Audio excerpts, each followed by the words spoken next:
Saludos y bendiciones. Para mí es un verdadero privilegio estar con ustedes, como ya es una costumbre, con el propósito de estudiar esta lección. Ahora estamos comenzando un nuevo trimestre, la lección El Gran Conflicto. Vamos a entrar a una segunda lección. Vamos a ver mucha historia, así que los amantes de la historia les va a encantar esta lección. Pero antes de continuar, vamos a pedir la presencia del Espíritu Santo por medio de la oración. Oremos.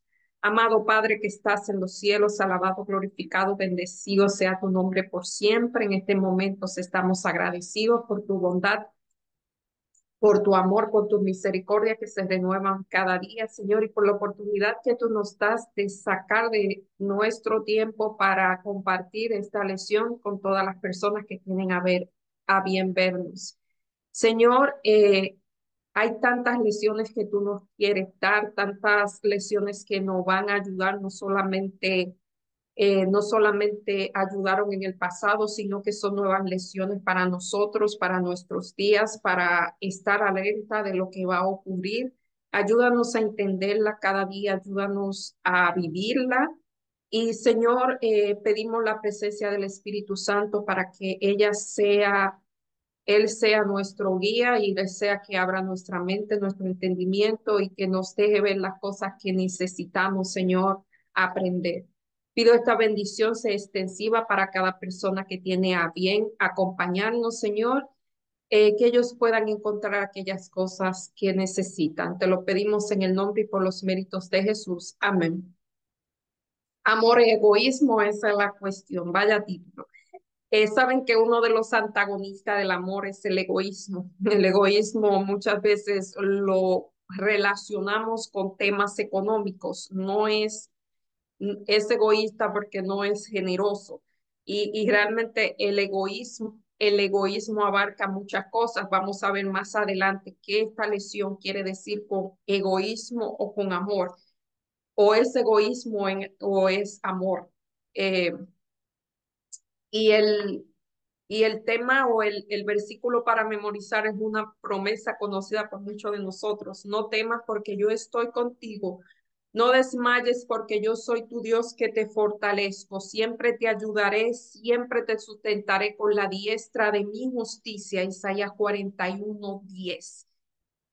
Y fíjense que aquí la historia, la introducción nos invita a que imaginemos una escena hipotética. No fue tan hipotética, pero vamos a imaginar que nosotros estamos ahí. Fue una escena que ocurrió, pero vamos a imaginar que estamos ahí, que somos pastores de cabras, los pastores de ovejas, y escuchamos la voz de Jesús en el Monte de los Olivos, diciéndole a sus discípulos, eh, los discípulos le muestran el templo era un edificio, era orgullo nacional, y los discípulos le dicen a Jesús, fíjate nuestro templo. Jesús le da la triste noticia, no quedará piedra sobre piedra que no sea destruida. Realmente estaba hablando en el futuro, estaba diciendo una profecía.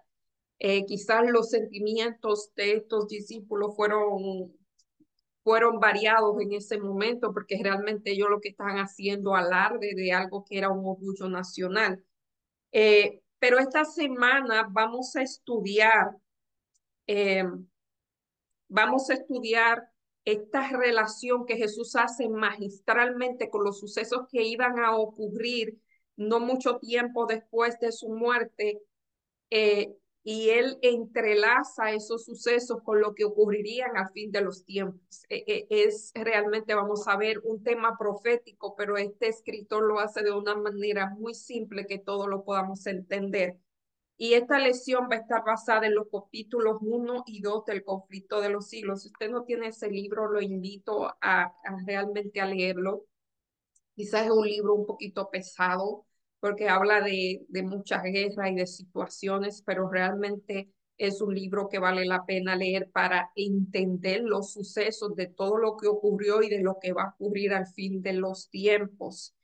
Se espera que haya persecución como hubo en el tiempo antiguo, eh, Y Dios hace una advertencia. Fíjense que no es para asustarnos, porque como dice el versículo para memorizar, no es temas que yo estoy contigo, no desmayes que yo soy tu Dios. Dios promete estar con su pueblo como lo ocurrió cuando la destrucción de Jerusalén en el año 70. Vamos a ver que Dios eh, realmente alertó a su gente, a su pueblo, lo mismo que hace en este tiempo.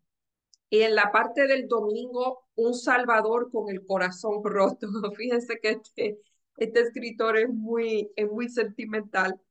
Eh, y dice que Jesús, mientras estaba en el Monte de los Olivos con la vista a la ciudad de Jerusalén, su corazón estaba destrozado. ¿Por qué estaba destrozado?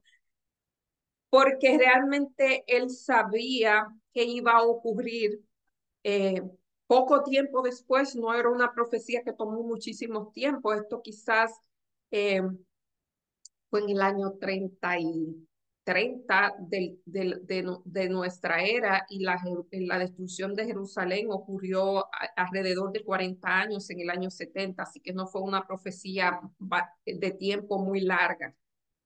Mucho de lo que, no mucho, pero podía ser que algunos de los discípulos que estaban ahí estuvieron vivos para ese tiempo, por lo menos Juan. Jesús hizo todo lo posible para salvar a su pueblo de la destrucción venidera. Se lo advirtió. El amor de Jesús por su pueblo fluía de un corazón de amor infinito. Repetidamente le suplicó que se arrepintieran y que aceptaran su invitación de misericordia. En Lucas 19:41, Lucas 19:41, podemos leer: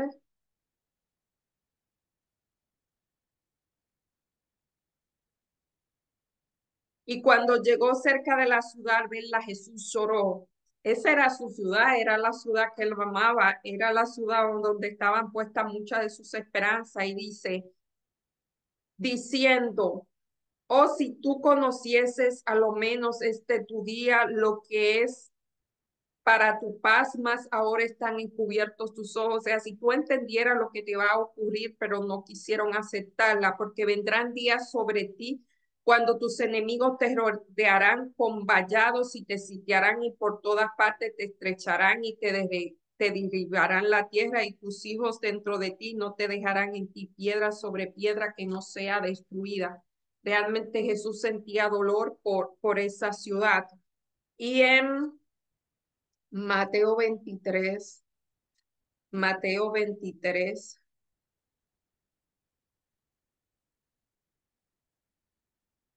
Mateo 23. Jerusalén, Jerusalén, que matas a tus profetas y apedreas a los que son mandados a ti. ¿Cuántas veces quise cubrirte bajo mis alas, como una gallina cuida sus polluelos, mas tú no quisiste? O sea, él está llorando por Jerusalén porque fueron mandados muchos profetas. El último que fue mandado, además de ser Mesías, era un profeta, y no lo aceptaron. Y él sabía las consecuencias de todo ese rechazo. Iba a ser la destrucción de Jerusalén. ¿Qué revelación del carácter de Dios puede ver aquí? Fíjense que Dios es un Dios de amor que sufre cuando sus hijos se apartan de él. Así debemos saberlo, no como un Dios que se aira cuando sus hijos se apartan o lo desobedecen, sino que es un Dios que cuando sus hijos se apartan y se desobedecen, él llora.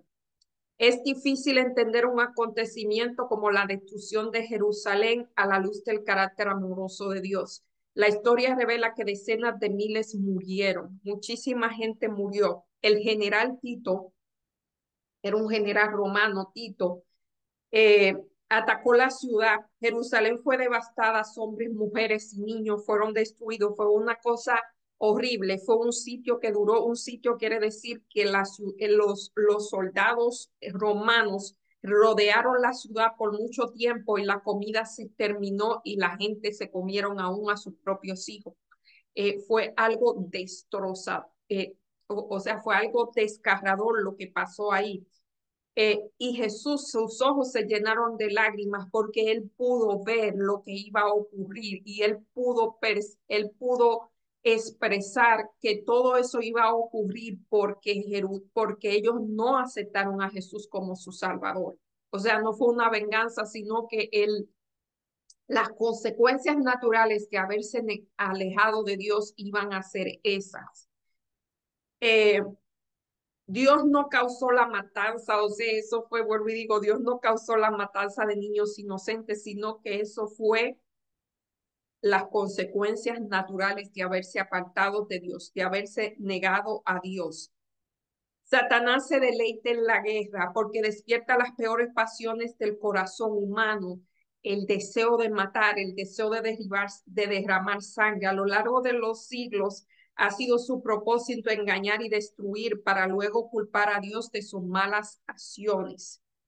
Lee Mateo 24:15 al 20. Mateo 24:15 al 20 dice, por tanto, cuando veáis el lugar santo, la abominación asoladora de que habló el profeta Daniel, el que lea entienda, entonces los que estén en Judea vayan a los montes, el que esté en la azotea no descienda para tomar algo a su casa, y el que esté en el campo no vuelva atrás para tomar su capa, más hay de la que están encinta y de la que crían en aquellos días.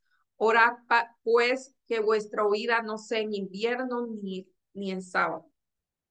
Eh, Dios le dio una advertencia. Fíjense, se la dio Jesús, pero no se la dio Jesús, sino que en el libro de Daniel, siglos antes, esa advertencia fue dada por el profeta Daniel. Se dijo en la profecía de los 70 años, de las 70 semanas, ahí está la destrucción de Jerusalén.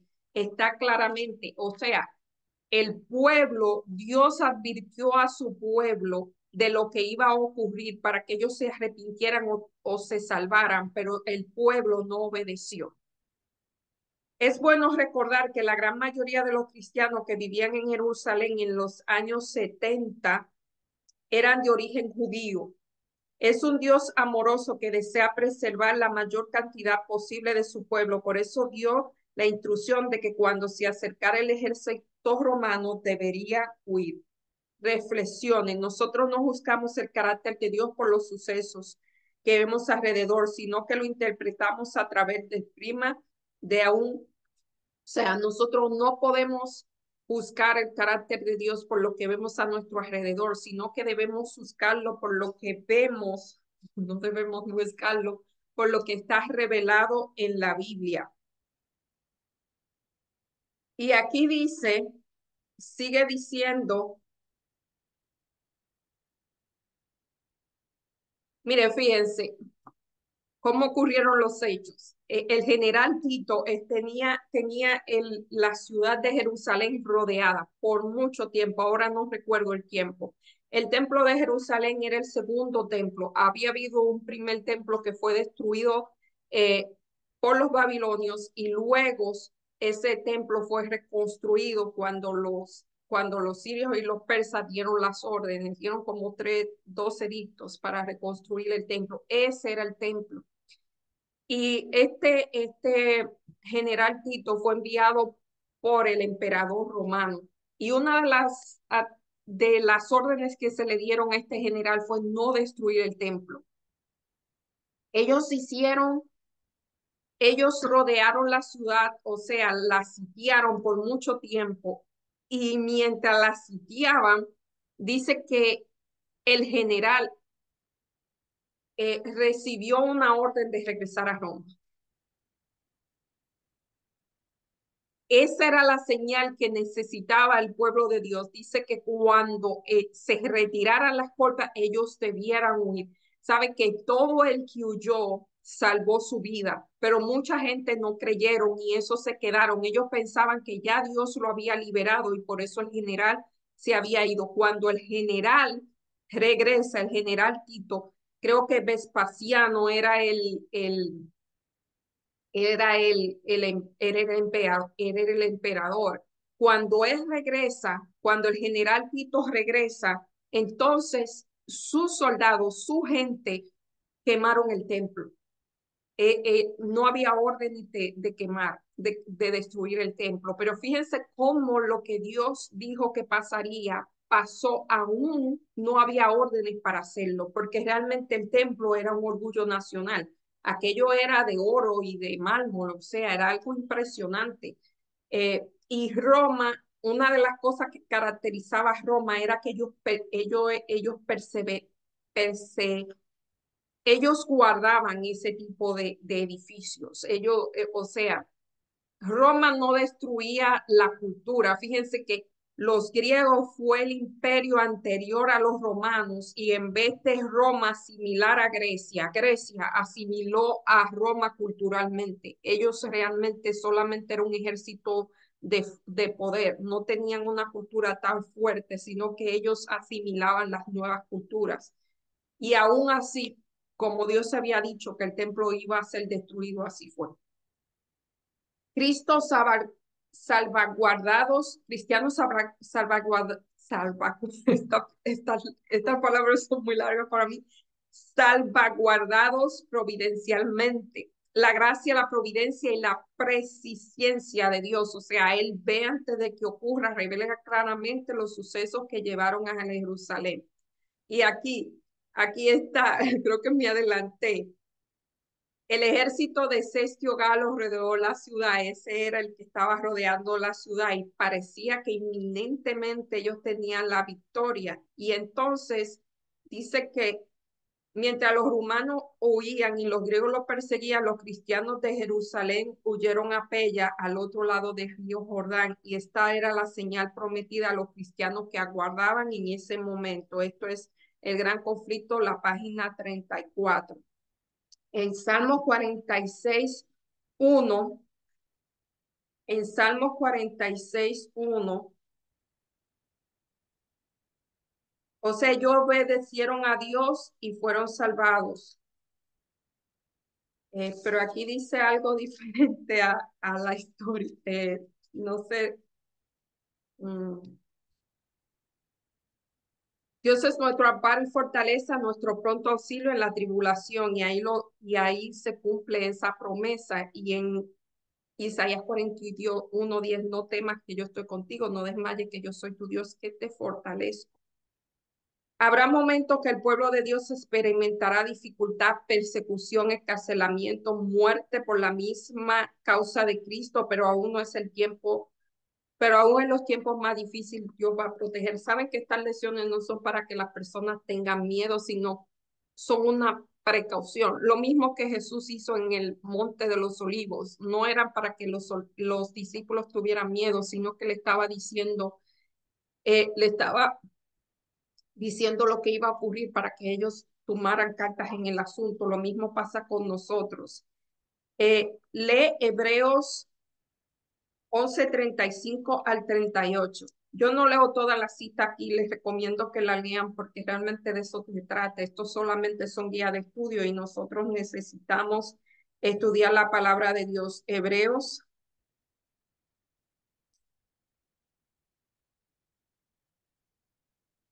Las mujeres recibieron a sus muertos, esto es el Salón de la Fe.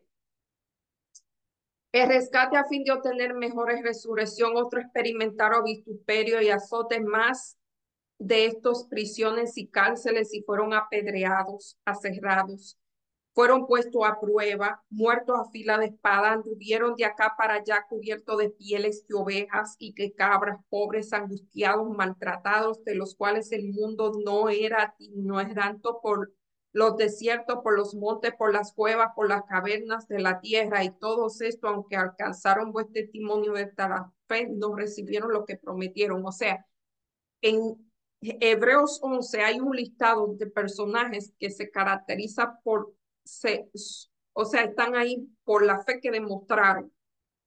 Y muchos de ellos tenían promesas y no las recibieron, porque ellos esperaban otra ciudad. La promesa de ellos era una ciudad cuyo fundamento era Dios, no era lo que veían aquí. Dice, vano eran los esfuerzos de Satanás para destruir la iglesia de Cristo por medio de la violencia.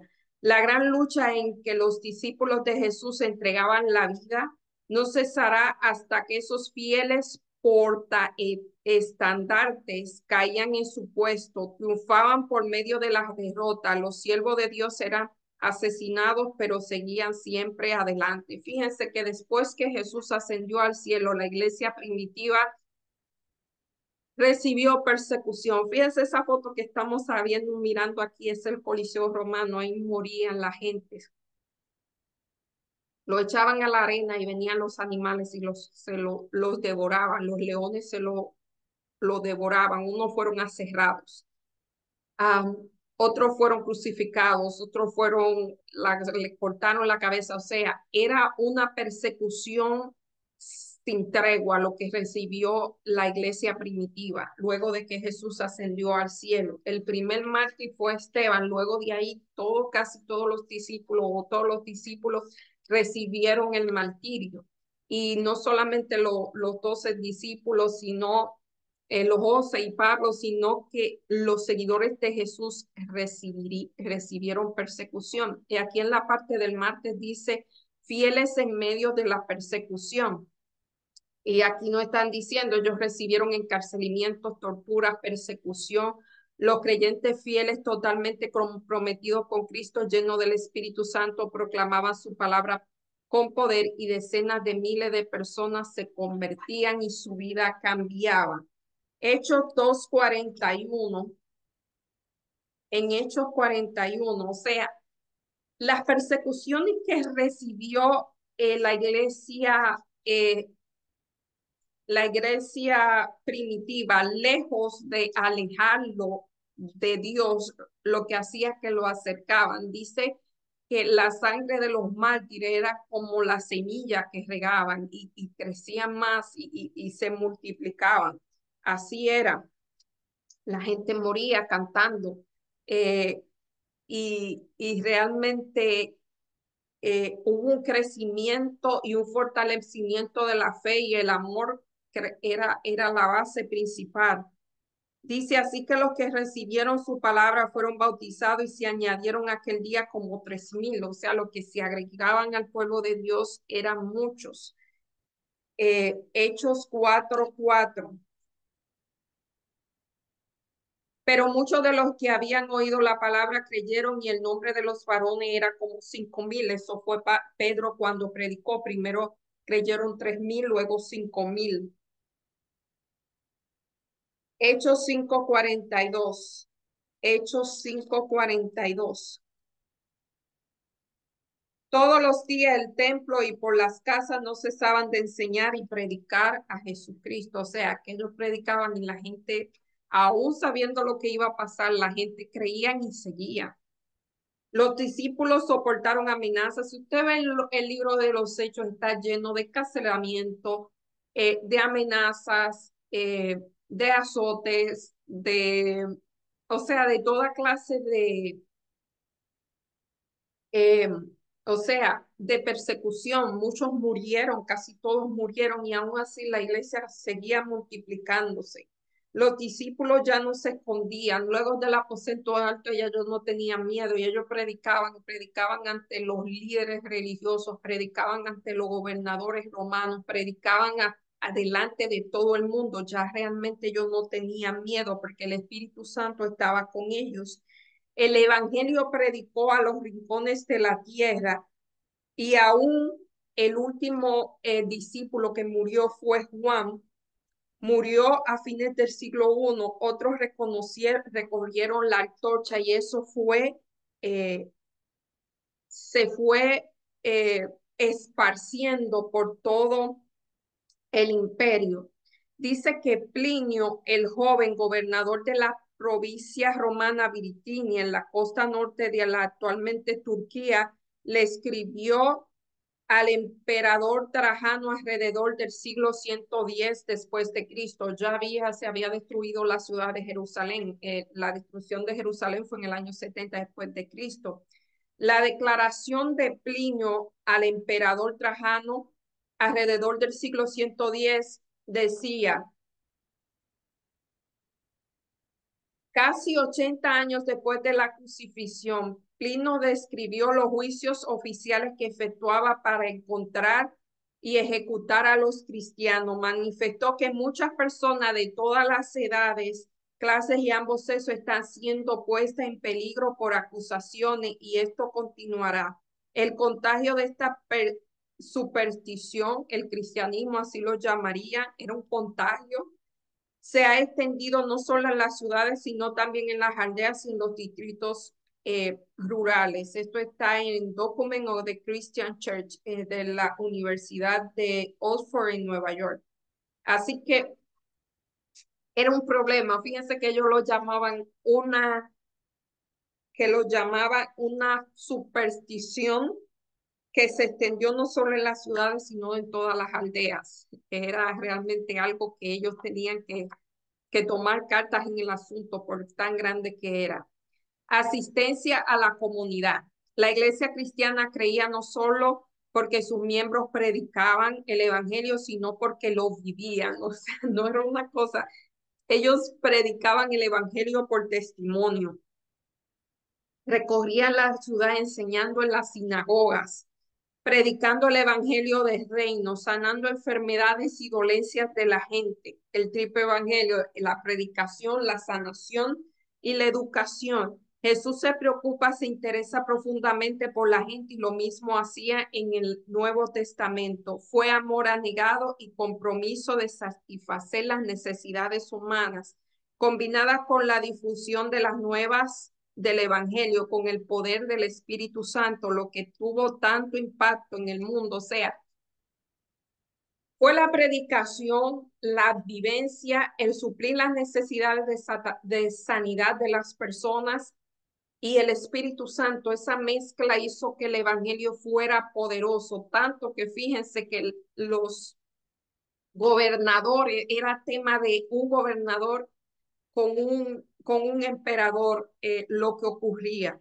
en el imperio, porque se dispersó por todo el imperio romano. Hechos 2:44 era una plaga, según ellos decían. Todos los que habían creído estaban juntos y tenían en común todas las cosas. Vendían sus propiedades y sus bienes y los repartían a todos según la necesidad de cada uno, perseverando unánime cada día en el templo y partiendo el pan en las casas, comían junto con alegría y sencillez de corazón. Y 3:6 dice, más Pedro dijo, no tengo plata ni oro. Eso fue en una ocasión en que Pedro estaba en la puerta de la hermosa, Pedro y Juan, y dice que vieron una persona allí, un inválido, que pedía limosnas y ellos decían la célebre palabra de Pedro, no tengo plata ni oro, pero de lo que tengo te doy en el nombre de Jesús, levántate y anda. Y él se levantó y fue sanado. Eso fue uno de los pocos o de los muchos episodios en que el poder de Dios se vio. Eh, 6:1 al 7, Hechos 6:1 al 7. En aquellos días, como creciera el número de los discípulos, hubo murmuraciones de los griegos contra los hebreos, de que las viudas de aquellos, o sea, había crecido tanto la iglesia que las viudas estaban siendo descuidados y se escogieron a unos diáconos para que cuidaran las mesas y a las viudas mientras los demás se dedicaban a predicar el evangelio. Y dice que um, estos creyentes del Nuevo Testamento siguieron el modelo de Jesús, como expresó Pedro, fueron ungidos por el Espíritu Santo y sanaban a los oprimidos por el diablo porque Dios estaba con él. Y también ellos atendían las mesas, la alimentación. Estos creyentes eran ejemplo vivo de la compasión de Dios. Ellos mostraban con su vida y con sus actos lo que era el amor de Dios. El gran conflicto que asola el universo, el diablo quiere desfigurar la imagen de Dios ante la humanidad. Mientras el propósito es restaurarla, esto incluye la restauración física, mental, emocional y espiritual. El ladrón no viene sino a hurtar y a robar, mas yo he venido para que tengan vida en abundancia. Él anhela que estemos físicamente sanos, mentalmente alerta, emocionalmente estables y espiritualmente enteros. Esto es especialmente cierto a la luz de la promesa de la segunda venida. Cristo sanaba a quien tocaba. O sea, cuando Cristo pasaba por un lugar, Él los sanaba. Y fíjense que te dice que los discípulos están tan llenos del Espíritu, o estaban, el Espíritu Santo estaba en ellos, que solamente ellos pasar la sombra de ellos podía sanar a los enfermos. Realmente era algo, el poder de Dios se vio en esos, en los discípulos de una forma plena. Un legado de amor, Juan 13:35. Juan 13:35. Juan 13:35.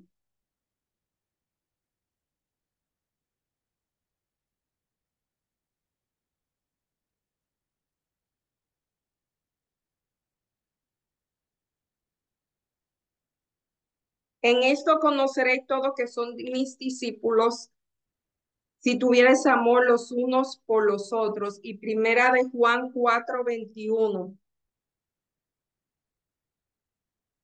Primera de Juan 4:21 dice, y nosotros tenemos este mandamiento: el que ama a Dios, ame también a su hermano. El amor era la norma en las comunidades de los primeros siglos. Tertulianos afirmaba, son principalmente las obras de un amor sumamente noble, la que llevan a muchos a poner una marca sobre nosotros. Vean, dice cómo se aman los unos a los otros. O sea, ¿quién era Tertuliano? Tertuliano era el emperador. Una de las mayores revelaciones del amor de Dios demostró que cuando dos pandemias, o sea, hubieron pandemias y esta gente, los de la iglesia primitiva se volvieron en enfermeros. Ellos cuidaban a todos los que habían, a los que estaban, o sea, los que habían sido afectados por esas pandemias. En ella describe de qué manera durante la segunda epidemia, el 260 después de Cristo, toda la comunidad cristiana que continuaba siendo fuertemente judío-cristiana se convirtió en un ejército de enfermeros. Eso fue ya, miren, ya era el año 260 después de Cristo. Esto es 190 años después de Cristo haber muerto. La mayoría de nuestros hermanos cristianos mostraron un amor y una lealtad sin límites, sin escatimar esfuerzo y pensando siempre en los demás, sin tener en cuenta el peligro. Se hicieron cargo de los enfermos, sufrieron toda la necesidad, o sea, era una pandemia, mucha gente, muchas veces eran enfermedades contagiosas y aún así ellos cuidaban a los enfermos. Esta gente realmente tenían el Espíritu de Dios y todo eso lo veían los demás. Y ya en la parte del viernes, para finalizar, dice que el enemigo, vanos eran los esfuerzos para destruir a la iglesia de Cristo por medio de la violencia. La violencia no dio resultado. La gran lucha en que los discípulos de Jesús entregaban la vida no cesaban cuando esos fieles portaestandarte caían en su puesto. Triunfaban por medio de una derrota. Los siervos de Dios eran asesinados, pero su obra seguía siempre adelante. El evangelio cundía más y más, y el número de sus adherentes iban en aumento. El evangelio, penetró en regiones inaccesibles, incluso para las águilas de Roma. Ustedes pueden matarnos, torturarnos, condenarnos. Nuestra injusticia es la prueba de nuestra inocencia. De nada le valdrá vuestra cuerdad. Solo era una invitación más poderosa para atraer a otros a su creencia. Cuando más somos abatidos, todo lo que creemos, todos más crecemos en número. O sea, mientras más eran perseguidos y mientras más eran torturados, matados, volvían más, porque eso daba evidencia de que esta gente tenían algo que era más poderoso. Y dice que ellos querían, dice que había una chica que era hija de un gran general que murió. Es una historia, no sé si es real. Y ella se hizo cristiana y ella eh, dice que la llevaron al Coliseo Romano, y cuando la vieron y reconocieron que era hija de un general muy famoso, ella dijo que ella iba a morir, y mientras supuestamente los leones la devoraban, ella decía, te perdono, César. Ese tipo de sumisión, de dar su vida por Dios, era evidencia de que esta gente tenían algo más poderoso, y por eso las demás personas volvían. Dicen los expertos que por eso la estrategia del enemigo cambió y le dio la paz. Realmente cuando vino la paz, todo cambió. La iglesia realmente dejó de tener todas esas virtudes que tenía la iglesia primitiva. La providencia misteriosa que permite que los justos sufran persecución por parte de los malvados ha sido causa de perplejidad para muchos que son débiles en la fe. Incluso algunos se sienten tentados a abandonar su confianza en Dios, porque Él permite que hombres más viles prosperen, mientras que los mejores y los más puros sean afligidos y atormentados por el cruel poderío. ¿Cómo es posible, dice ello, que uno que es todo justicia y misericordia y cuyo poder es infinito, tolere tanta injusticia y opresión? Esta es una cuestión que no nos incumbe. Dios no ha dado suficiente evidencia de su amor. Fíjense que dice que Dios le extendía su gracia a esos mártires, y cuando ellos morían realmente no sentían. Muchos de ellos cantaban, muchos de ellos perdonaban mientras morían, y eran testigos de las personas. Así que a veces no entendemos los caminos de Dios. A veces Dios permite que personas pasen por pruebas para ser testimonios a otros de lo que es el poder de Dios en la vida de una persona. Así que quizás esta lección para muchos sea infunda miedo, pero realmente no es miedo lo que se quiere infundir, sino saber de que como Dios protegió a su pueblo en el pasado, o quizás permitió que pasara persecución hasta la muerte, va a pasar otra vez, pero va a tener un propósito. Y esa es la fe, confiar en Dios aun cuando no veamos el propósito. Bueno, yo más si me despido, esperando que pasen una feliz semana, y nos vemos la próxima semana si Dios lo permite.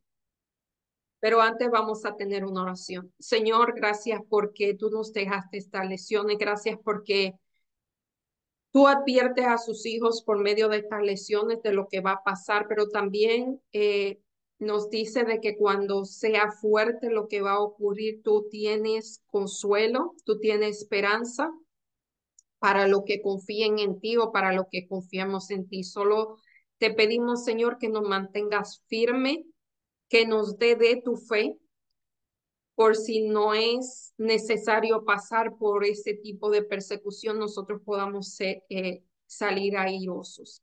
Señor, te pido una bendición muy especial por las personas que nos ven.